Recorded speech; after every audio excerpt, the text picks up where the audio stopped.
साहिब बंद की सत्ता। तो सबसे पहले परमात्मा के नाम पे जयकारा लगाएंगे, उसके बाद सत्संग शुरू करेंगे। बोलिए परमपिता परमात्मा की, सदगुरु बंदी छोड़ कबीर साहिब की, सभी संतों की, सभी भक्तों की, आज के आनंद की, सकल हंस को बंदगी। साहेब बंदगी। तो परमात्मा की आज अपार कृपा हुई, जो आपके उदयपुर डिस्ट्रिक्ट में ये सत्संग हो रहा है। कहते हैं धन्य है वो गांव, धन्य है वो शहर जहां पे मूल ज्ञान का प्रचार होए, क्योंकि मूल ज्ञान ही हमारे मनुष्य चोले को सफल कर सकता है। आपको पता है कि मनुष्य चोला कितना अनमोल है, ये बार बार नहीं मिलता। 184 भटकने के बाद, कुत्ता बिल्ली हाथी घोड़ा बनने के बाद, शेर चीते बाघ बनने के बाद, एक बार ये इंसानी जन्म मिलता है, केवल एक बार, दूसरा मौका नहीं मिलेगा। इसी एक बार में आपने इस जन्म मरण के जंजाल को तोड़ना है। दूसरा मौका याद रखना बिल्कुल नहीं मिलेगा। अगला मौका मिलेगा दोबारा 84 भटकने के बाद। जैसे घड़ी की सुई एक बार 12 पे आ जाए तो उसके बाद फिर एक से स्टार्ट हो जाता है काम, फिर 1 2 3 4 करती करती 12 पे पहुंचेगी, फिर एक से स्टार्ट हो जाएगा। ऐसे ही युगों युग बीत गए, हम उसी घड़ी की सुई की तरह गोल गोल घूम रहे हैं। सतयुग चला गया, द्वापर चला गया, त्रेता चला गया, आज कलयुग। कलयुग में भी हम यहीं के यहीं बैठे हैं, और एक दिन ऐसा आएगा कि फिर इस शरीर को छोड़ के दोबारा फिर पैदा हो जाएंगे। कितने लोग ऐसे हैं गांव में जिनको आप खुद अपने हाथों से शमशान घाट तक छोड़ के आए, जला के आए, जो आप ही की तरह आपके साथ बैठे होते थे, और ये जन्म मरण की बातों को सुन के कहते थे किसने देखा, किसने देखी मौत, हम तो जीने के लिए आए हैं, हम तो 100 साल जिएंगे, पोते हो जाएंगे तब तक जिएंगे। लेकिन कितने लोग आपको छोड़ के चले गए, पता भी नहीं लगा। ऐसी आपने भी एक दिन चले जाना है, कोई भी स्थिर नहीं है यहाँ पे। हमें इंसान जन्म क्यों मिला है, हमने केवल इस पे विचार करना है। भगवान ने हमें कुत्ता बिल्ली क्यों नहीं बना दिया, हमें मुर्गी बकरा क्यों नहीं बना दिया। कसाई के बाड़े में पड़े रहते हैं, वहां देखो हजारों मुर्गियां अपनी मौत का इंतजार करती हैं। कसाई आता है, जो हाथ में आती है उसको पकड़ के बाकियों से अलग करके काट दिया जाता है। बिल्कुल इसी तरह जो काल कसाई है, वो हमारे परिवार में से जो भी उसके हाथ आता है वो निकाल के ले जाता है। हम रोते रह जाते हैं, गिड़गिड़ाते रह जाते हैं। किसी पर भी उसका वार आ सकता है। हम कहते हैं आज बहुत दिन शुभ है, हम मुहूर्त निकालेंगे, कोई दिन शुभ नहीं है। हर दिन के आगे वार लगा है, रविवार, सोमवार, मंगलवार, वीरवार, शुक्रवार, यानी तुम्हारे ऊपर कभी भी उस काल कसाई का वार हो सकता है। ऐसा कोई दिन नहीं है जब कहो कि आज मृत्यु नहीं आएगी, आज शुभ दिन है, कोई दिन शुभ नहीं है। जाओ शमशान घाट के बाहर बैठो, दिल्ली में बैठो, देखो कौन सा दिन शुभ है, इसकी मृत्यु नहीं हो रही है। सब मर रहे हैं, सबका नंबर लग रहा है। बस फर्क इतना है, किसी का आज लग रहा है, किसी का कल लग रहा है। थोड़े थोड़े करके मरते हैं, इसलिए हम चिंता नहीं करते हैं। रोज ही मरते हैं, हम कहते रहे ले रोज ही मरते हैं, उसमें क्या है, बड़ी बात है। लेकिन जब एक साथ मरने लग जाते हैं तो चिंता का विषय बन जाता है। जैसे अभी कोरोना आया तो एक साथ मरने लगे तो पूरे विश्व में हड़कंप मच गया, और जो धीरे धीरे मर रहे थे उसमें तो किसी ने चिंता नहीं करी। मतलब थोड़े थोड़े मरे तो ठीक है, एक साथ मरने लग जाए तो बहुत गंभीर विषय हो गया। ये हमारी मूर्खता है। मौत चाहे आ जाए चाहे आए कल, मरना तो पड़ेगा, मरना तो पड़ेगा। इसमें खुश होने की बात नहीं कि कोरोना चला गया, मृत्यु दर कम हो गई, भैया कल भी मरना पड़ेगा। इसलिए इससे पहले कि मृत्यु आए, मरने का इंतजाम ही कर लो। जैसे एक बार एक गांव बसा हुआ था किसी पहाड़ के किनारे, वहां पर पूरी ढलान थी। असल में वहां पे नदी होती थी बहुत पहले, लेकिन धीरे धीरे धीरे ग्लेशियर जम गए, वो जो पानी आता था वहां बर्फ बन गई, जम गया। जैसे केदारनाथ में ग्लेशियर जमा हुआ था, पूरा तालाब, पूरा सरोवर बना हुआ था, ऐसे ही वहां से पानी आना बंद हो गया, क्योंकि बर्फ ही जम गई तो पानी कैसे आएगा। लोगों ने सोचा कि बिल्कुल प्लेन जगह है, क्योंकि जहां जहां पानी आता है वो जगह प्लेन करती चली जाती है नदी, तो लोगों ने वहां पर गांव बसा लिया।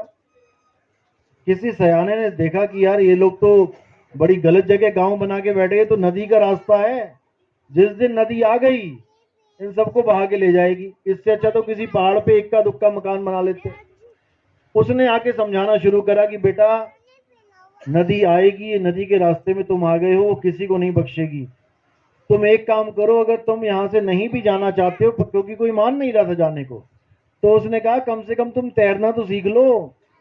जिस दिन नदी आएगी उस दिन किसी को नहीं बख्शेगी, वो नहीं देखेगी बच्चा है, वो नहीं देखेगी बूढ़ा है, वो नहीं देखेगी जवान है। लेकिन अगर तुमने यहां से नहीं हटना है, उसके रास्ते में ही रहना है, तो कम से कम तैरना सीख लो। जब वो आएगी तो तैरना आता होगा तो कम से कम 50% चांस तो बचे हो जाएंगे तुम्हारे बचने के। तो उस बातों को सुन के जो समझदार जीव थे उन्होंने तैरना सीखना शुरू कर दिया। धीरे धीरे धीरे धीरे बहुत से लोगों ने तैरना शुरू किया और सीख गए। अब जिस दिन नदी आई, उसमें से बहुत से ऐसे भी लोग थे जो कहते थे अरे किसने देखा, इतने साल हो गए, 10 साल हो गए हमें रहते यहाँ, आज तक नहीं आई नदी, किसने देखा, आएगी तो देखा जाएगा। और जब वो आई तब हालत खराब हुई। अब हर तरफ पानी पानी पानी पानी हो गया। अब उसमें से वो लोग बचे जिन्होंने समय रहते तैरना सीख लिया था, और जो कहते थे अरे देखी जाएगी, फिर उनको दुनिया नहीं देखा, फोटो में हार चढ़ा हुआ था। तो इसी प्रकार हम भी उस मौत के रास्ते पे खड़े हैं। मृत्यु आएगी, सबको मरना पड़ेगा, लेकिन बचेगा कौन। अब आप कहोगे मरने से भी कोई बच सकता है, बच सकता है। कैसे बचेगा, जब वो मरना ही सीख लेगा। यानी पानी में डूबने से बचने का एक ही सिद्धांत है कि पानी में तैरना सीख लो। तैरना तुम्हें पानी में ही पड़ेगा, क्योंकि डूब भी तो पानी में ही रहे थे। इसी प्रकार मृत्यु से बचने का एक ही रास्ता है, मौत के आने से पहले मरना सीख लो। तो साहिब कहते हैं मरता मरता, कबीर साहब की वाणी है, मरता मरता जग मुआ, मरना जाने ना कोई, और ऐसी मरनी जो मरे बहुर ना मरना होई। कबीर साहब कहते हैं कि मौत तो आएगी, ये भूल जाओ कि कोई बच्चा है, कोई बूढ़ा है, कोई जवान है, सबको ही आएगी। लेकिन मरने से बचने का एक ही तरीका है कि तुम अपने उस स्वरूप को जान लो जो कभी मरता ही नहीं है। क्योंकि मौत किसकी आएगी, इस काया की आएगी, शरीर की आएगी। शरीर मरेगा, तुम नहीं मरोगे। फिर समझ लो, शरीर मरेगा, तुम नहीं मरोगे। अब तुम क्यों नहीं मरोगे, क्योंकि तुम शरीर हो ही नहीं। जो आप अपने आप को समझ रहे हो कि मैं तो आदमी हूं, मैं बूढ़ा हूं, मैं जवान हूं, भाई ना तुम आदमी हो, ना तुम औरत हो, ना तुम बूढ़े हो, ना तुम जवान हो। तुम हो क्या, आत्मा हो। हे अर्जुन, गीता में क्या बोला याद करो, कितनी बार पढ़ी गीता, कितनी बार सीरियल देखा, लेकिन समझ पाए क्या आज तक। अध्याय 2 पढ़ो। हे अर्जुन, जिनको देख के शोकवश तुम अपने धनुष बाण को छोड़ के बैठ गए हो कि मैं अपने चाचा को कैसे मारूं, मैं अपने दादा को कैसे मारूं, मैं अपने भाइयों को कैसे मारूं। हे अर्जुन, तुम चाह कर भी अपने चाचा दादा भाई को मार नहीं सकते, क्योंकि ये तुम्हारे चाचा भाई दादा ये कोई शरीर नहीं है, ये आत्मा है। ये आत्मा है, तुम केवल इनके शरीरों को मार सकते हो, आत्मा को नहीं मार सकते। तुम्हारे भाई कभी नहीं मरेंगे, लेकिन उनके कपड़े, उनकी जो शरीर है, इसका नाश हो जाएगा। क्योंकि हे अर्जुन, हम सबके शरीर जीवात्मा के कपड़े हैं। जैसे हम कपड़े धारण करते हैं, किसी ने सफेद पहन लिया, किसी ने पीला, किसी ने काला, तो पहनते पहनते पहनते घिस गए, फट गए, तो कपड़े उतार के दूसरे पहन लिए। ऐसे ही जो हमारे शरीर हैं, ये हमने कहां से पहने? मां के गर्भ से पहन के आए हम। उसी गर्भ में किसी को लड़की का शरीर दे दिया, किसी को लड़के का शरीर, यानी कि कपड़े मिल गए।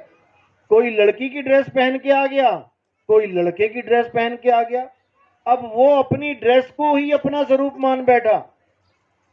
अब ये जीव अपने आप को आदमी समझ रहा है, अपने आप को औरत समझ रहा है, जबकि आदमी और औरत के कपड़े हैं। और एक दिन इन कपड़ों को यहीं छोड़ के वो फिर मां के गर्भ में चला जाएगा।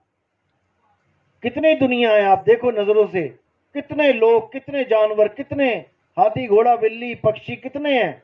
कहां से आए ये सब? हम लोग कहां से आए इस दुनिया में? मां के गर्भ से आए हैं। ऐसा कोई नहीं है जो मां के गर्भ में नहीं आया। अब हम जब मृत्यु हो जाएगी शरीर की, तो कहां चले जाएंगे? जहां से आए हैं वहीं जाएंगे। दोबारा से हमारे एक एक एक दिन कम होता जा रहा है, दोबारा से मां के गर्भ में जाने की तैयारी हो रही है। तो साहिब कहते हैं, कबीर साहब कहते हैं, जहां से आया और वहीं समाया, कहे कबीर तूने क्या कमाया। तू इस शरीर में आया, मनुष्य चोले के शरीर में आया, और दोबारा फिर तैयारी कर रहा है गर्भ में जाने की। जब गर्भ में था तब अंदर ही अंदर चीखता चिल्लाता था कि मुझे निकालो परमात्मा, कहां फंस गया मैं। इतनी गर्मी होती है वहां पे, इतनी ज्यादा जठराग्नि होती है कि आप सोच भी नहीं सकते।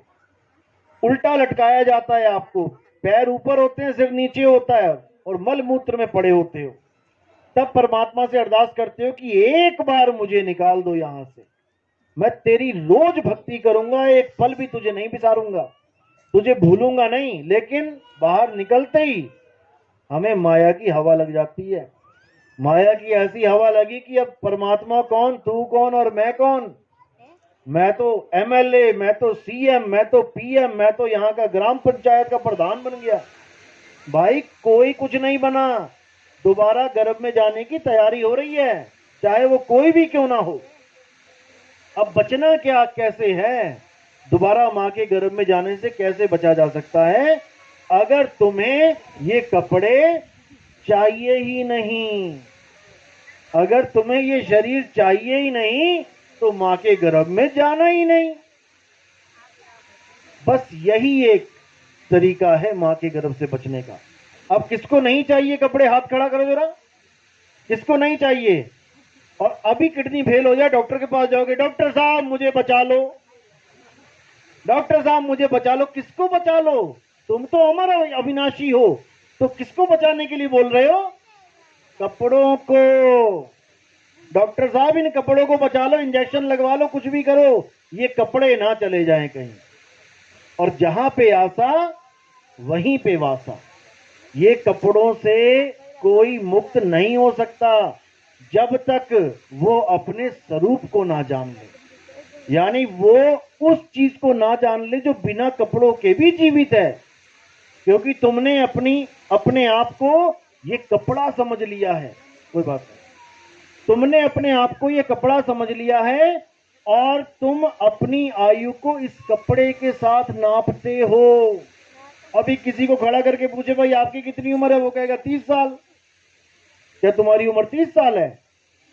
अर्जुन को क्या बोला कृष्ण जी ने? हे अर्जुन, दूसरे अध्याय में, ऐसा कोई समय नहीं था जब ये राजा महाराजा नहीं थे, और ऐसा कोई भविष्य में समय नहीं आएगा जब ये राजा महाराजा नहीं होंगे। तो कौन सी कितनी उम्र है उनकी? वो अविनाशी हैं, अजन्मे हैं, उनकी कोई उम्र ही नहीं राजा महाराजा की। तो उम्र किसकी गिनती में आती है? कपड़ों की। जिस दिन मां के गर्भ से आप बाहर निकले, वहीं पर तारीख और समय नोट कर लिया गया, तुम्हारा जन्म हो गया। अच्छा, और जो मैं अंदर गर्भ में जीवित था, वो कौन गिनेगा साथ में? 9 महीने गर्भ में रहा, डॉक्टर मेरा ट्रीटमेंट कर रहा था, डॉक्टर देख रहा था कि बच्चा जीवित है कि नहीं है, तो वो 9 महीने क्यों नहीं गिन रहे हो भाई साथ में? जिस दिन गर्भ से बाहर आ गए उस दिन तुमने लिख दी डेट ऑफ बर्थ, और गर्भ के अंदर भी तो मैं जीवित था। वो कौन सी, वो दिन क्यों नहीं गिन रहे हो साथ में? और जिस दिन मेरी मृत्यु हो जाती है, यानी मेरे शरीरों की मृत्यु हो जाती है, उस दिन मेरी एक्सपायरी डेट लगा देते हो कि ये मर गया। और उसके बाद क्या करते हो? ये स्वर्ग चला गया। जब स्वर्ग ही चला गया तो मरा कौन? मैं यहां से अगर चला जाऊं दिल्ली, तो यहां वाले लोग क्या कहेंगे कि नितिन दास मर गया। नितिन दास चला गया बोलेंगे, मरा नहीं। तो जब यहां पर कोई शरीर छूट जाता है किसी का, तो उसके कार्ड में क्या लिखवाते हैं? मेरे पिता का स्वर्गवास हो गया। स्वर्गवास का मतलब क्या होता है? मरना होता है। वास का मतलब होता है रहना, कि तुम्हारा वास कहां है। अब वो इस शरीर को छोड़ के वो स्वर्ग में रहते हैं। अगर वो स्वर्ग में रहते हैं तो फिर मरा कौन? मरा कौन? मेरे पिता की मृत्यु हो गई, मरा कौन? यहां छोड़ के वहां रहते हैं, कल को क्या पता वहां बोर हो जाए फिर यहां आ जाए, तो मरा कौन? तो कबीर साहब कहते हैं इस दुनिया में कोई मरता ही नहीं है। मरा कौन? ये तत्व अपने तत्व में मिल गए जाके। पानी में पानी मिला, मिला पौन में तो से पूछू पंडिता, इनमें मरा कौन? कोई नहीं मरता। सबसे बड़ा भरमजाल यही है कि तुम मर जाओगे, मर जाओगे।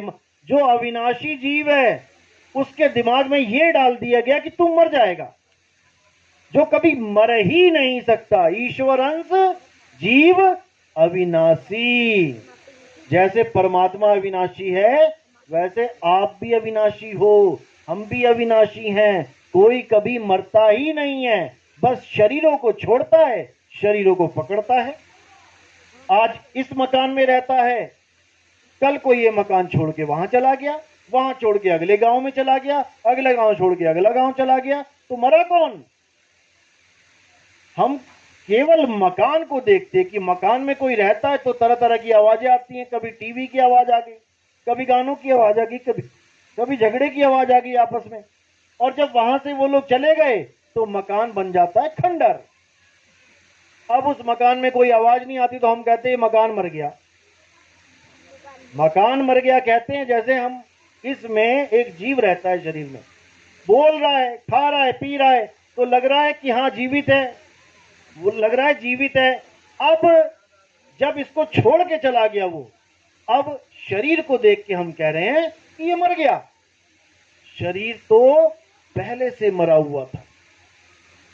शरीर याद रखो पहले से मरा हुआ है। क्यों? शरीर 5 तत्वों का बना है, आकाश, हवा, पानी, अग्नि और मिट्टी। इसका पूरा कॉम्बिनेशन है। तो हवा क्या जीवित है? मिट्टी क्या जीवित है? पानी क्या जीवित है? आकाश क्या जीवित है? अग्नि क्या जीवित है? नहीं। तो इन निर्जीव 5 तत्वों को मिला के अगर एक इंसान का चोला बना दिया गया, तो निर्जीव को मिलाने पे क्या वो जीवित हो जाएगा? नहीं होगा, नहीं होगा। तो जीवित करने वाला कौन है? जीव है। जब तक इसमें जीव नहीं आएगा, जब तक ये जीवित नहीं होगा। जैसे आप पंखा लेने जाते हो, किसी मार्केट में गए, वहां पर किसी मार्केट में गए पंखा लेने, वहां पर आपने पंखे की दुकान से पंखा उठाया। अब पंखा वहां 3-4 हिस्सों में टूटा पड़ा होता है, पंखे अलग पड़े होते हैं, उसके पर वो रोटेटर अलग पड़ा होता है, टांगने वाला अलग होता है और रेगुलेटर अलग होता है। अब उस वक्त वो मुर्दा की स्थिति में होता है, मुर्दा है। यानी आप एक दुकान में गए मुर्दा खरीदने के लिए, जो 4-5 हिस्सों में बटा पड़ा है, मुर्दा उठा के ले आए घर पे। अब उसको मुर्दे को जोड़ के टांग दो, अब क्या चल पड़ेगा? वो मुर्दे को टांगा ना, मुर्दा लेके आए थे, मुर्दे को जोड़ के टांग दिया, चला क्या? नहीं चला। अब उसमें किस चीज की कमी है, क्यों नहीं चल रहा? करंट की। जब तुमने करंट की तार लगा दी, अब वो मुर्दा भागने लगा 250 की स्पीड में। अब मुर्दा भागने लगा 250 की स्पीड में, तो क्या वो अब जिंदा हो गया? वो पंखा क्या अब जिंदा हो गया? जिंदा है कि मुर्दा है? मुर्दा है। जिंदा हमें लग रहा है। क्यों लग रहा है? क्योंकि करंट उसको दौड़ा रहा है, और जैसे ही करंट चला गया वो फिर मुर्दे का मुर्दा ही रह गया। यानी पंखा कभी जिंदा था ही नहीं। पंखे को चलाने वाली बिजली थी, वो उसको जिंदा कर देती है बार बार। जितनी बार ऑन करोगे चल पड़ेगा, ऑफ करोगे बंद हो जाएगा। इसीलिए इस शरीर के साथ भी एक करंट जुड़ा हुआ। ये शरीर मुर्दा है, इसके साथ एक करंट जुड़ा हुआ है, जिस करंट को कहते हैं जीवात्मा। जब तक वो जीवात्मा इस शरीर के साथ जुड़ी हुई है, ये दौड़ रहा है, भाग रहा है, खा रहा है, पी रहा है, चल रहा है, तो ये क्या जिंदा हो गया? मेरे पिताजी जिंदा हैं। कौन पिताजी जिंदा है? किसको मान रहे हो पिताजी? जीव तो पहले ही अमर है, और जीव शरीर को चला रहा है। अब तुमने पिताजी मान लिया शरीर को, इसलिए कह रहे हो मेरे पिताजी जिंदा हैं। और जिस दिन जीव शरीर को छोड़ दिया, उस दिन कहोगे मेरे पिताजी मर गए। तो तुमने पिताजी मान लिया शरीर को, जबकि पिताजी कौन है? वो जीव पिताजी है, जो छोड़ के चला जाता है। जो पड़ा हुआ है लाश, वो पिताजी नहीं है। कहते ना मेरे पिताजी मुझे छोड़ के चले गए। चले कहां गए? लेटे तो हैं। वो पिताजी नहीं है। पिताजी जीव थे, जीव चला गया, और पिताजी की जो कपड़े हैं, जो लाश है, वो पड़ी हुई है। तो सारी उम्र हम किसको पिताजी पिताजी करते रहे? लाश को, मुर्दे को। और जो पिताजी जीवित हैं, उसका हमें कोई बोध ही नहीं है। तो कबीर साहब की वाणी है, साधो ये मुर्दों का गांव। ये जितने भी लोग तुम्हें दिखाई दे रहे हैं, ये सब मुर्दे हैं, लेकिन तुम्हें लग रहा है जीवित हैं। क्यों? 1000 पंखे लगे हों, जिसमें से 500 में बिजली आ रही है, 500 के स्विच ऑफ हैं, तो जिसकी बिजली चल रही है वो दूसरों को क्या कह रहे हैं? अरे ये तो मर गया, ये तो मरे हुए हैं। भैया तुम भी मरे हुए हो, अगर तुम अपने आप को शरीर मानते हो तो। और जो जीव है वो अजर अमर अविनाशी है, जिसका स्विच ऑफ हो, कैसे ऑफ हो गए? ऑफ हो गए मतलब पहले ऑन थे, बिजली आ रही थी, अब ऑफ ऊपर हो गया तो ऑफ हो गए। अब जब ऑफ हो जाता है पंखा, तो उठा के उसको फूंक आते हैं शमशान घाट में। किसको फूका? पंखे को फूका, बिजली को नहीं फूक के आए। जैसे तोता होता है पिंजड़े में। अब पिंजड़े में तोता है, तोता और पिंजड़ा दो चीजें अलग अलग हैं। क्या तोता ही पिंजड़ा है? नहीं है। क्या पिंजड़ा ही तोता है? नहीं है।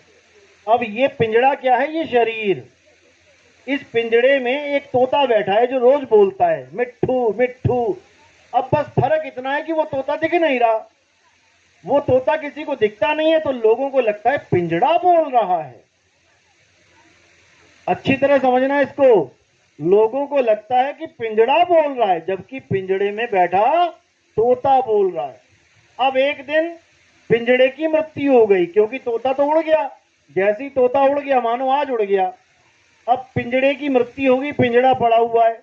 अब पंडित जी आगे कहते जी अब तो पिताजी का वो करवाना पड़ेगा क्रियाक्रम, नहीं तो मुक्ति नहीं मिलेगी। अब क्रियाक्रम देखो क्या हो रहा है। तोता उड़ गया आज शाम को 4 बजे, सबको इंफॉर्मेशन चली गई कि भाई पिताजी ऑफ हो गए, सारे आ जाओ। एक दिन लग गया पहुंचने में। अगले दिन अब क्रियाक्रम जब हम करते हैं, तो क्रियाक्रम हमने किसका करना था? पिताजी का, क्योंकि पिताजी को मुक्ति चाहिए, यानी कि तोते का, क्योंकि तोता जी पिताजी है, पिंजड़ा थोड़ी नहीं है। तो पिताजी तो कल ही उड़ गए थे, और आज हम किसका क्रियाक्रम कर रहे हैं? पिंजड़े का। तो मुक्ति किसको मिलेगी? तोते को कि पिंजड़े को? तो हम आज तक जो क्रियाक्रम करते आए हैं, पिंजड़े का करते आए हैं।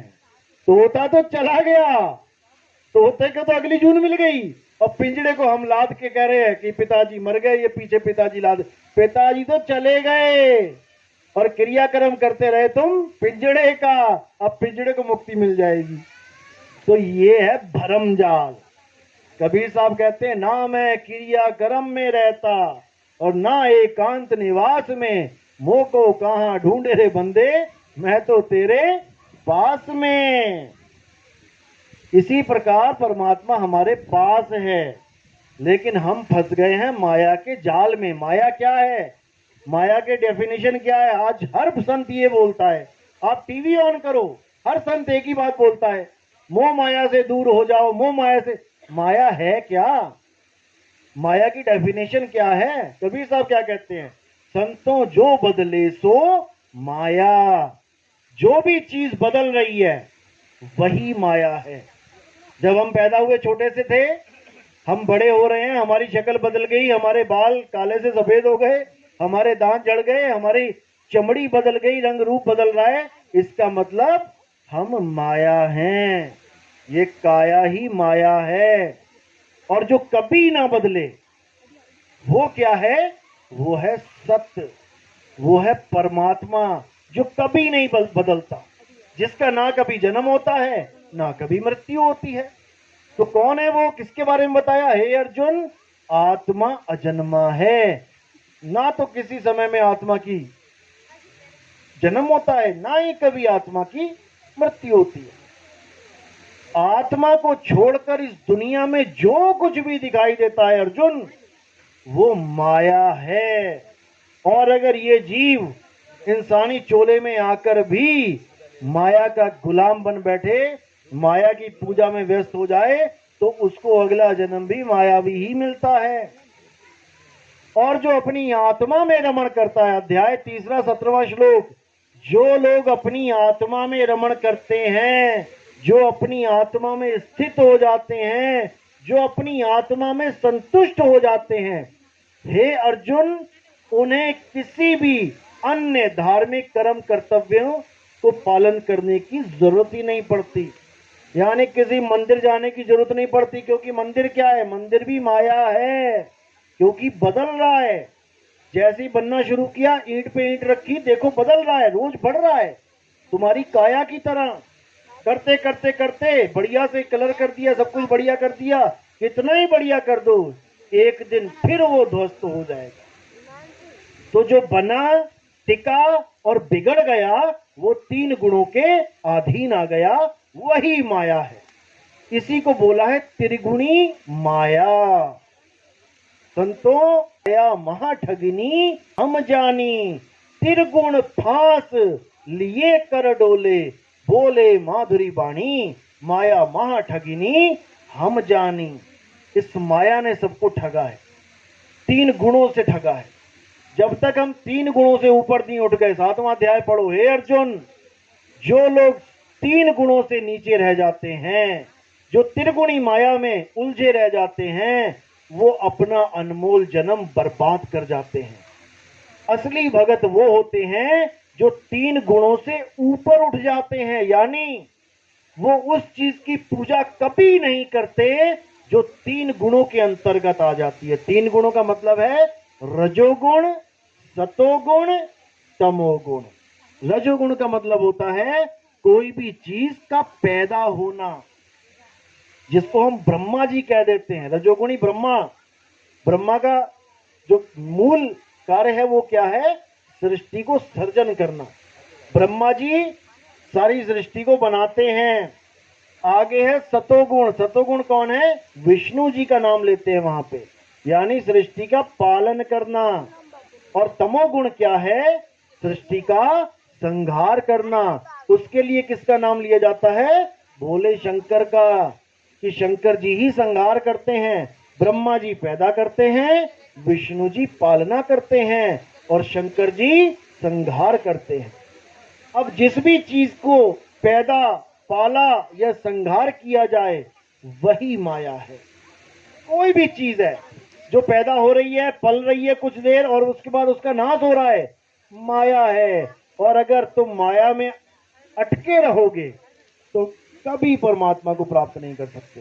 हे अर्जुन, जो इस 3 गुणों की माया को लांग जाते हैं, वही मुझे प्राप्त कर सकते हैं। मेरे अजन्मे स्वरूप को प्राप्त कर सकते हैं, क्योंकि गीता में ही कृष्ण जी ने अपने दो स्वरूप बताए हैं। एक स्वरूप क्या बताया कि हे अर्जुन, तेरे और मेरे कई जन्म हो चुके हैं, मैं उन जन्मों को जानता हूं, तू उस जन्मों को नहीं जानता। तो एक स्वरूप हो गया जिसका जन्म हो रहा है और मृत्यु हो रही है। अब ये कौन सा स्वरूप है? जिस स्वरूप की आप पूजा करते हो मंदिरों में, शरीर की। कृष्ण जी की फोटो देख के कभी ये तो नहीं कहते कि हनुमान जी हैं। कृष्ण जी की फोटो देख के कृष्ण जी कहते हैं ना, तो कैसे पहचाना उनको? उनकी काया से, उनके शरीर से। और काया क्या है? माया। अब ये हो गया कृष्ण जी का मायावी स्वरूप, जिसमें सारी दुनिया उलझ गई है, सारी दुनिया उलझी पड़ी है कृष्ण जी की पूजा करने में, लेकिन असत्य स्वरूप की, शरीर की। अब दूसरा स्वरूप क्या बताया कृष्ण जी ने गीता में? कि जो लोग मुझे अजन्मा करके जानते हैं, यानी मैं कभी पैदा ही नहीं होता, जो पैदा नहीं हुआ उसका कभी नाश नहीं होता। जो लोग मेरे अजन्मे स्वरूप को जानते हैं, वो मेरी माया को बड़े आराम से लांघ जाते हैं। बिल्कुल क्लियर कर रखा है 7वें अध्याय में। यानी कि मेरे भी दो पूजा विधि है। एक पूजा विधि है जो माया की पूजा हो रही है। माया की पूजा मतलब मेरी काया की पूजा हो रही है। काया में क्या आ गया? 10 इंद्रियां, 5 कर्म इंद्रियां, 5 ज्ञान इंद्रियां। कर्म इंद्रियां कौन सी हैं? जिससे हम काम करते हैं। अभी क्या हो रहा है? काम ही चल रहा है। किससे? मुख से। ये पहली कर्म इंद्री है। दूसरी कर्म इंद्री है ये हाथ, हाथों से काम करते हैं। तीसरी कर्म इंद्री है ये पैर, पैरों से काम करते हैं, चलते हैं। उसके बाद 2 कर्म इंद्रियां हैं, लैट्रिन और बाथरूम करते हैं, ये हमारी कर्म इंद्रियां हैं। और ज्ञान इंद्रियां क्या है? 5। सबसे पहली इंद्री है ये त्वचा, जिससे हमें बोध होता है गर्मी है, ठंड है। हाथ लगा के देखते हैं ना ग्लास में, तो पता लग जाता है अरे तो ठंडा है, ये तो गर्म है। पहली कर्म इंद्री ये चमड़ी, और ये पूरी चमड़ी नीचे से लेके ऊपर तक, कहीं भी हल्की सी गर्म चीज लग जाए एकदम बोध हो जाता है। तो पहली इंद्री हमारी त्वचा, हमारी चमड़ी। दूसरी इंद्री आंख, आंख से हम पहचान करते हैं काली पगड़ी है, पीली पगड़ी है, नीली पगड़ी है, ये मेरे पापा जी खड़े हैं, ये चाचा जी खड़े हैं, या बुआ जी खड़ी हैं। आंख से देख के पहचान हो रही है। तीसरी इंद्री कान, कान से पहचान होती है शेर दहाड़ा कि कुत्ता भौंका, बारिश हुई कि आग लगी, आदमी बोला या बच्चा बोला, कान से पता लगता है। नाक, नाक से पता लगता है बदबू है या खुशबू है। जीभ, जीभ से पता लगता है कड़वा खा लिया कि मीठा है, कि चटपटा है, कि करारा है। ये सब जीभ से। तो चमड़ी, आंख, कान, नाक, जीभ, ये हो गई 5 ज्ञान इंद्रियां। उसके बाद मुख, हाथ, पैर, लिंग, गुदा, ये हो गई 5 कर्म इंद्रियां।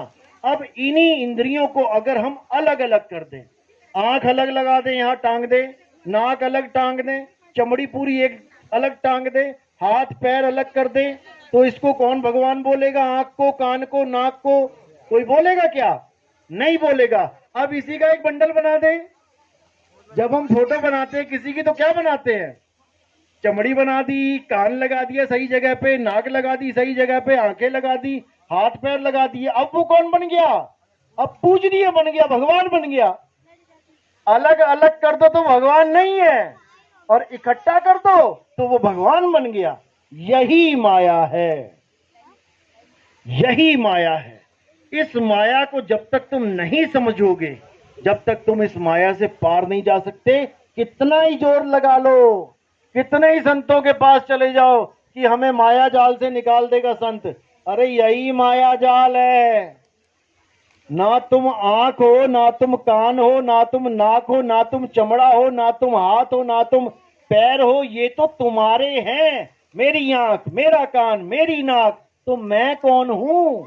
ये तो मेरे हैं। मेरा घर, मेरा मकान, मेरी दुकान, मेरा सोफा, मेरी बाइक, तो मैं कौन हूं?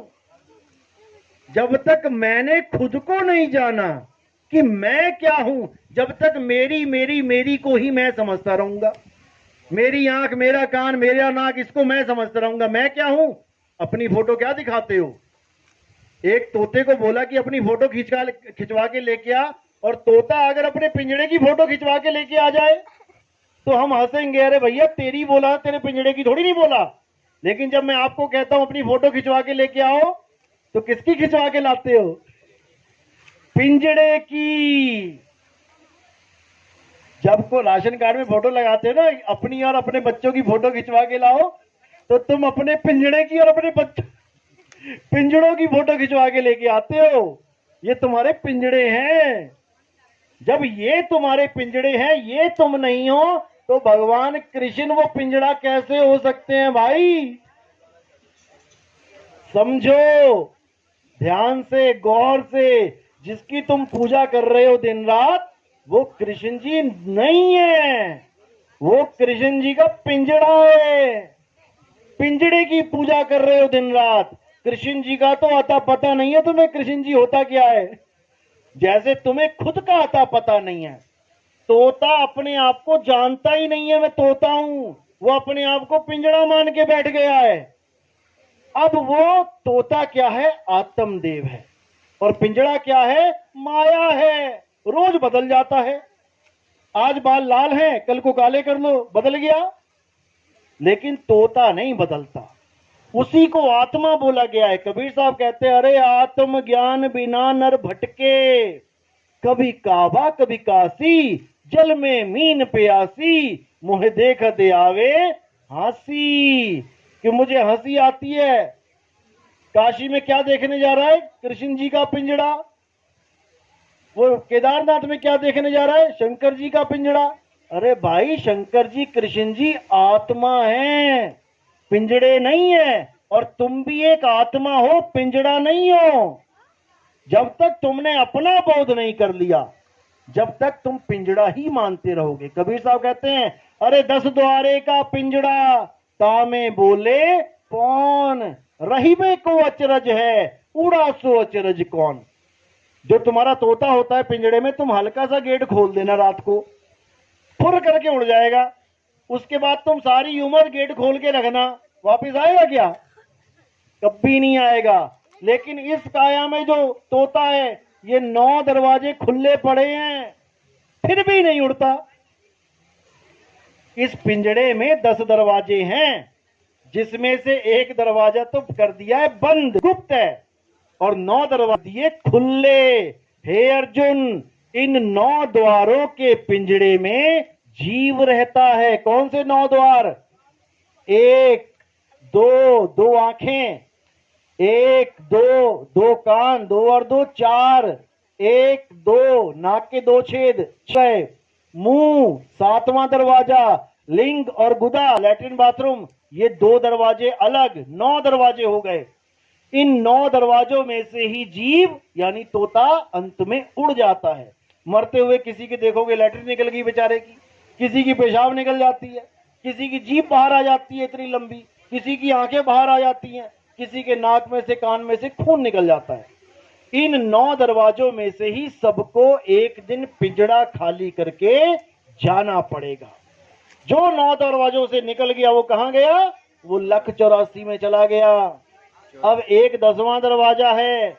अगर कोई 10वें दरवाजे से भी निकल जाता है, तब भी उसकी मुक्ति नहीं होती। वो कहां जाता है? वो स्वर्ग महास्वर्ग में जाता है। 10वें द्वार से जीव जब जाए, स्वर्ग लोक में वासा पाए।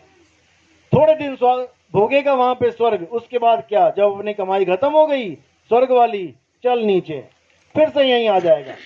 इसलिए कबीर साहब कहते हैं कि 10 द्वारे गंदम गंदा, और सार शब्द चीने नहीं अंधा। 10 द्वारों से निकल जाओगे तब भी मुक्ति नहीं होगी। मुक्ति कहां होगी? कि समाना कहां है। हम भक्ति के नाम पे क्या कर रहे हैं? जाप, अजप्पा और अनहद। या तो हम भगवानों के नाम जप रहे हैं, हरे राम हरे कृष्ण, या ईसाई हैं तो वाहिगुरु, अल्लाह क्या नाम है, हालेलुया हालेलुया। सिख है तो वाहेगुरु वाहेगुरु वाहेगुरु, मुसलमान है तो अल्लाहू अल्लाहू अल्लाह। क्या है ये सब अक्षर हैं, 52 अक्षर हैं। कब पैदा हुए, कब आए इस दुनिया में? जब इंसान ने लिखना बोलना पढ़ना सीखा, जब आदमी आदि मानव था, जब नंगा आया था, कुछ खाता पीता, रसोइयां नहीं थी, जंगल में खाता पीता था, फल फूल जड़ें कंदमूल। तब कौन सी भाषा थी, तब कौन से भगवान राम का नाम था, तब कौन सा वाहेगुरु का नाम था? कोई अक्षर उसके पास नहीं था, जानवरों की तरह रहता था। तब राम का नाम कहां था, तब कबीर का नाम कहां था, तब अल्लाह वाहेगुरु कहां था? कहीं भी नहीं था। अल्लाह वाहेगुरु तो था, लेकिन उसका कोई नाम नहीं था। ये धीरे धीरे धीरे धीरे नाम बना लिए। हिंदुस्तान में हिंदी के नाम बन गए, अरब में अरबी के नाम बना लिए, अंग्रेजों ने अंग्रेजी के बना लिए, जापान ने जापानियों को बना लिए, सारी खिचड़ी बना दी अलग अलग नामों की। अब अपने अपने भगवानों को अपनी अपनी भाषा के नाम से याद कर रहे हैं। यही जाप, कबीर साहब कहते हैं कि यही जाप सबसे बड़ा बंधन बन चुका है मुक्ति के लिए।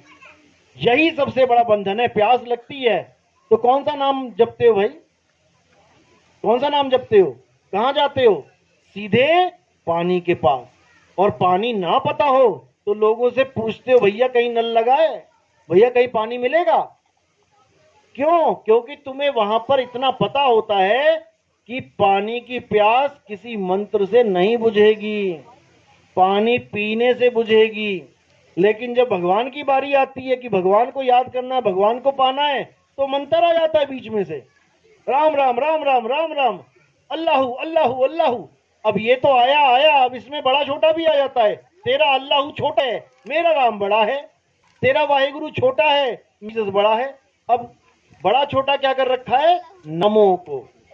सारे नाम दुनिया में से हटा दो। मान के चलो आज वही जमाना आ जाए जब इंसान नंगा ही आया था, जड़े खाता था खोद खोद के, जानवरों का शिकार करता था, आग की भी खोज नहीं कर पाया था। तब बताओ कि अगर भगवान को याद करना होता तो कैसे याद करते? कौन सा नाम लेके याद करते? आज तो पढ़ लिए लिख लिए तो आज सारे नाम तुम्हें रटे हुए हैं। उस वक्त कोई नाम ही नहीं था, तब क्या करते? आज तो पानी का नाम तुम्हें पता लग गया, उस वक्त पानी का नाम भी नहीं पता था, लेकिन फिर भी प्यास बुझाते थे। किससे? पानी से। आज भी इंसान को छोड़कर जितने जानवर हैं, क्या उनकी प्यास नहीं बुझती? लेकिन वो तो जानते नहीं कि पानी का नाम पानी रखा है तुम लोगों ने। चिड़िया को प्यास लगती है तो ये देखती है कि पानी कहां है, सीधे वहीं जाती है, वो नाम नहीं जपती।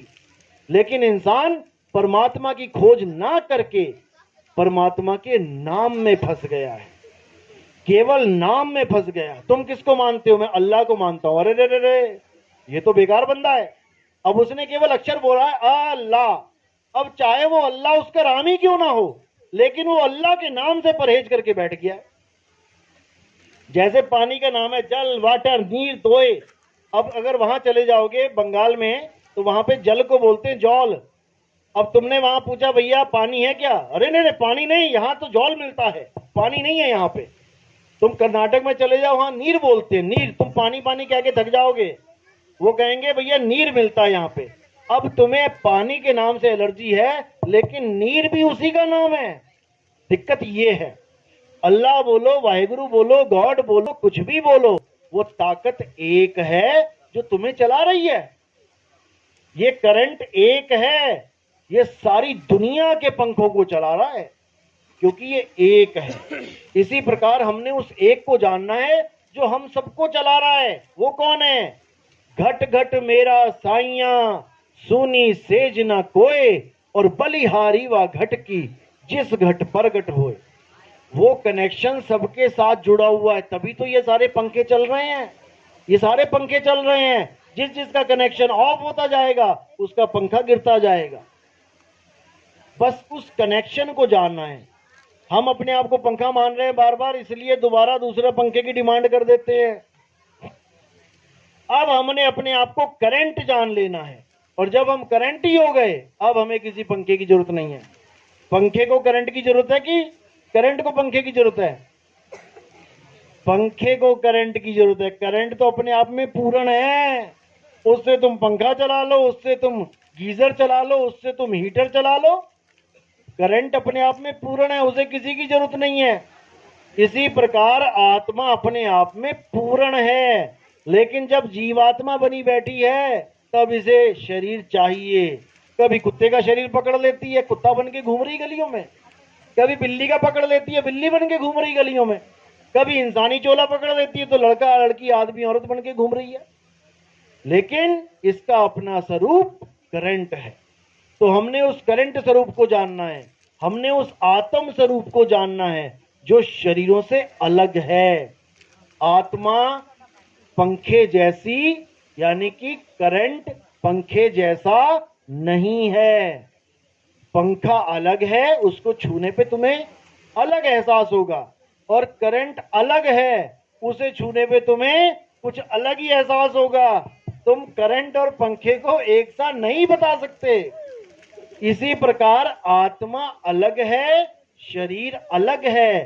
कृष्ण जी, राम जी, हनुमान जी का शरीर एक पंखे की तरह जानो, 10 इंद्रियां समझो, और उनकी आत्मा को परमात्मा जानो, क्योंकि आत्मा ही परमात्मा है। आत्मा को कोई मार ही नहीं सकता, इसीलिए वो परम है। लेकिन अपने परम पद को छोड़ के जब वो जीव पद में आ जाती है तो देखो कितने बने बैठे हुए हैं।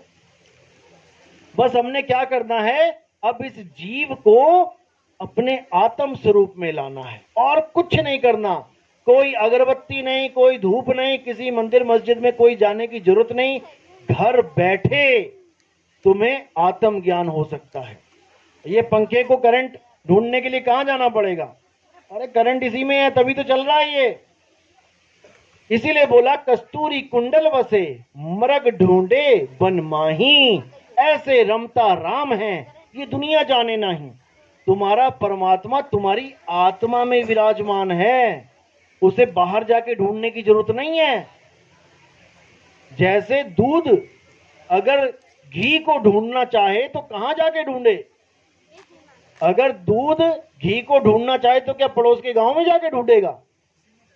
अरे उसी में है। लेकिन कोई कहे कि अभी हाथ डाल के घी निकाल के दिखा मुझे दूध में से, तो निकाल लोगे क्या? हाथ डाल के दूध में से घी निकल जाए तो नहीं निकलेगा, लेकिन है कहां? उसी में है। अब क्या करना पड़ेगा? अब हमें गुप्त भेद प्राप्त करना पड़ेगा। वो गुप्त भेद हमें कौन बताएगा? मां बताएगी बेटी को कि बेटी इस दूध में से बहुत सी चीजें निकल सकती हैं। बेटी कहेगी क्या बात कर रहे हो? जिसको नहीं पता इस दूध में से क्या निकलेगा, बेटा इसमें से दही भी निकल जाता है, इसमें से लस्सी भी निकलती है, इसमें पनीर भी निकल जाता है, और इसमें से घी भी निकल जाता है। अब बेटी को यकीन नहीं हो रहा कि ऐसे कैसे हो सकता है। अब वो उसको तरीका बताएगी, उसमें जाग लगाएगी, अगले ही दिन दूध से दही बन जाएगा। अब उस दही को मथेगी, उसमें से मक्खन निकलेगा, मक्खन को गर्म करेगी, उसमें से जाके घी निकलेगा। तो दूध में ही घी है, लेकिन कितने घंटे दूर है? अब लगा लो कितने घंटे लग गए आपको। दूध से घी कितने घंटे की दूरी है, वो आप समझ जाओगे कि जीव से आत्मा बनने में कितना समय लगता है। चीज वही है, लेकिन उसको समय लगता है असली स्वरूप में आने में। तो इसी प्रकार जो समय लग रहा है इसी को भक्ति कहते हैं। लोग कहते हैं ना भक्ति करो भक्ति करो। भक्ति का मतलब क्या होता है? कहीं मंदिर में जाके दूध ढूंढेगा घी को तो भक्ति होगी? भक्ति का मतलब होता है आत्म मंथन। अपने आप को मथना शुरू करो। जब तुम अपने आप को मथना शुरू करोगे, करते करते करते करते तुम्हारा रूप बदलने लग जाएगा। बदलने का मतलब ये नहीं कि मायावी रूप, बदलने का मतलब है कि जो तुम आज तक सोच रहे थे कि मैं ये हूं ये हूं ये हूं, उसको छोड़ने लग जाओगे, क्योंकि तुम बदल बैठे हो, तुम्हारा रूप वही है। जैसे एक कुत्ता शीशे के सामने खड़ा होके पूरा दिन भौंक रहा है, तो वहां पर भूल है, अपने आप को भूल गया और सामने वाले जो प्रतिबिंब है, जो नकल है, उसको भौंकने लग गया पकड़ के। तो इसी प्रकार जो भूला हुआ कुत्ता है वो शीशे से बाहर है और जो भूल है वो शीशे के अंदर है। इसी प्रकार हम अपने आप को भूल गए और अपने इस नकली स्वरूप को देख के भौंकने लगे हुए हैं।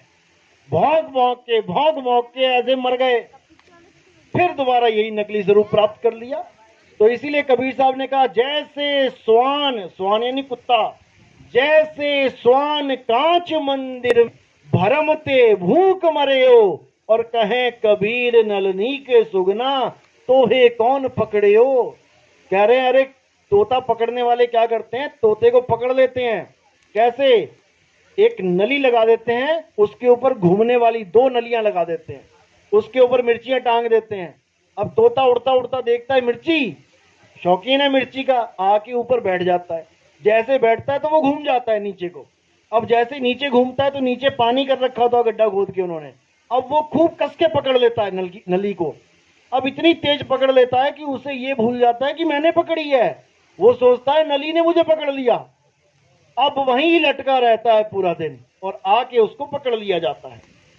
इसी तरह कहा जा रहा है कि कुत्ता ये भूल जाता है कि मैं शीशे से बाहर हूं, मेरे सिवा और कोई नहीं है, और अपने प्रतिबिंब को भौंक भौंक के एक दिन मर जाता है।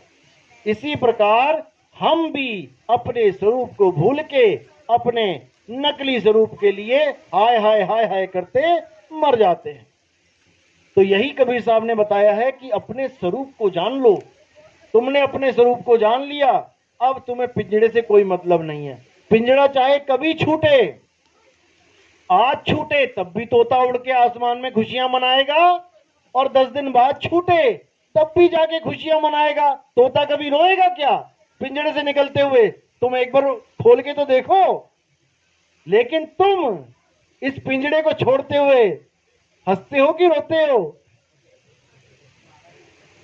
यानी वो तोता इस तोते से महाज्ञानी है जो अपने पिंजड़े को छोड़ के हंसता है, और हम अपने पिंजड़े को छोड़ने के वक्त रोते हैं। यानी कैदी की रिहाई है और कैदी बिलबिला रहा है कि मुझे थोड़ा सा और रहने दो इस जेल में, डॉक्टर साहब थोड़ा सा और रहने दो। यही भरमजाल है। डॉक्टर नहीं चाह सकता साधो ये मुर्दों का गांव, यहाँ पर डॉक्टेगा और मरीज भी मरेगा। कहने का मतलब दोनों का चोला छूटेगा, दोनों का शरीर छूटेगा। तो शरीर छोड़ने से पहले हमें ये इंतजाम करना है कि हमें दोबारा शरीर में ना आना पड़े। बस यही करना है, इसके अलावा कुछ नहीं। जिस मरने से जग डरे मेरे मन आनंद, मरने पर ही पाइए पूर्ण परमानंद। अगर आपने इस शरीर को छोड़ने का सही तरीका सीख लिया तो उतने आनंद में रहोगे कि सोचो कि लास्ट में तुम्हारी मृत्यु नहीं, तुम्हारा ब्याह हो रहा है। इस सुरता का ब्याह होता है शब्द गुरु से, और इतने आनंद में रहती है, लेकिन नहीं जानती अपने पति को, इसलिए बेचारी इस नकली पति को पति मान के बैठी है, इससे ही पीछा नहीं छूट रहा उसका।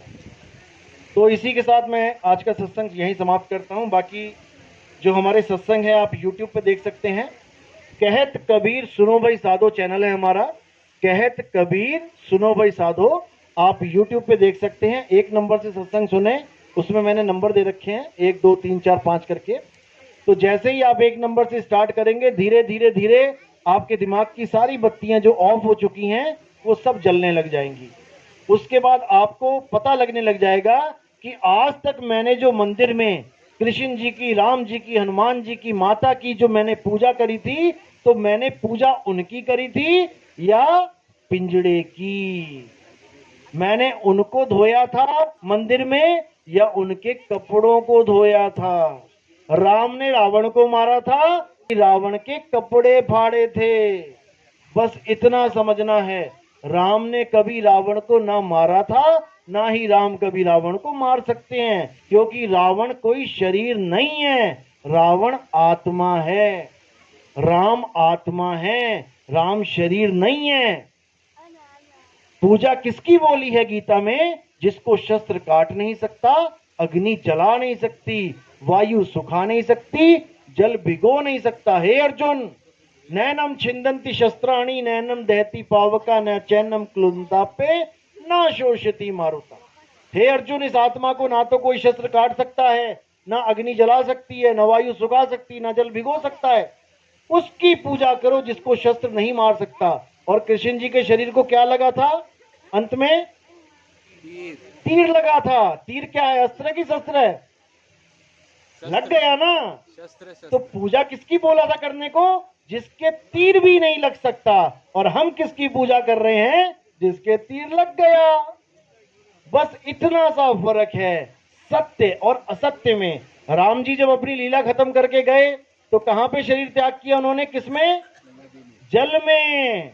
तो जब जल में शरीर गल गया, पूजा किसकी करनी थी? जिसको जल गला नहीं सकता। और हम किसकी करते रहे? जिसको जल ने गला दिया। बस इतना सा फर्क है। गीता में हर चीज स्पष्ट लिखी है, लेकिन तुम्हें कोई समझाने वाला नहीं मिल रहा है, इसलिए तुम्हें पिंजड़ों की पूजा करवाई जा रही है, कपड़े धुलवाए जा रहे हैं। ना तुम राम को कभी जान पाए, ना कभी कृष्ण को जान पाओगे, अगर तुम उनके कपड़ों को ही उनका स्वरूप मानते रहोगे। हे अर्जुन, इस दुनिया में दो प्रकार के जीव होते हैं। एक सत्य के प्रेमी होते हैं, एक असत्य के प्रेमी होते हैं। असत्य के प्रेमी वो होते हैं जो शरीरों से प्रेम करते हैं, जो शरीरों से नहीं उठ पाते। और सत्य के प्रेमी वो होते हैं जो आत्म सत्ता को जानते, जो आत्मा में ही लीन रहते हैं, वही ज्ञानी होते हैं। चौथा अध्याय 34वां श्लोक है। जो ऐसे गुरुकुल में चले जाते हैं जिस आत्मा को बोध किया है, आत्मा को जाना है, आत्मा को महसूस किया है, वही गुरु तुम्हें तुम्हारे आत्म स्वरूप का ज्ञान दे सकता है। एक बार आत्मा का ज्ञान हो जाने पर तुम्हें कोई भी अज्ञान भ्रमित नहीं कर सकता। उस तोते को कोई यकीन नहीं दिला पाएगा कि तू पिंजड़ा है। तोता पिंजड़े से अलग अपने आप को खूब अच्छी तरह जानता है। तुम एक बार पिंजड़े का गेट खोल के तो देखो, वो सीधे आसमान में दिखाई देगा तुम्हें, क्योंकि उसका मोह पिंजड़े से होता ही नहीं है। हे अर्जुन, जिसे एक बार अपने स्वरूप का ज्ञान हो जाए, वो इस पिंजड़े से मोह रखता ही नहीं है। उसको पता है कि मैं अजन्मा हूं, मैं शाश्वत हूं, मैं नित्य हूं। पिंजड़े तो आते जाते रहते हैं, उसकी कभी मृत्यु भी ना होती। तो कबीर साहब कहते हैं, अरे हम ना मरिब मरिब संसारा, हमको मिला जियावन हारा। मुझे वो आत्मा मिल गई, अब मैं अपनी आत्मा में रमण करता हूं, अब मुझे कोई मार नहीं सकता। तो इसी के साथ वाणी पे विराम देता हूं और उम्मीद करता हूं कि आप लोग को मेरी बात समझ में आई होगी।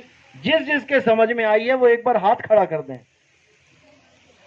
समझ में आ गया असत्य की सत्य? तो आज के बाद आप कपड़े धोगे? कपड़े धोगे कि नहीं? कौन कौन नहीं धोएगा कपड़े? एक बार हाथ खड़ा करो। देखो अभी भी हाथ खड़े नहीं हो रहे हैं, समझने के बाद भी कपड़े छूट नहीं रहे हैं। बस यही दुविधा है।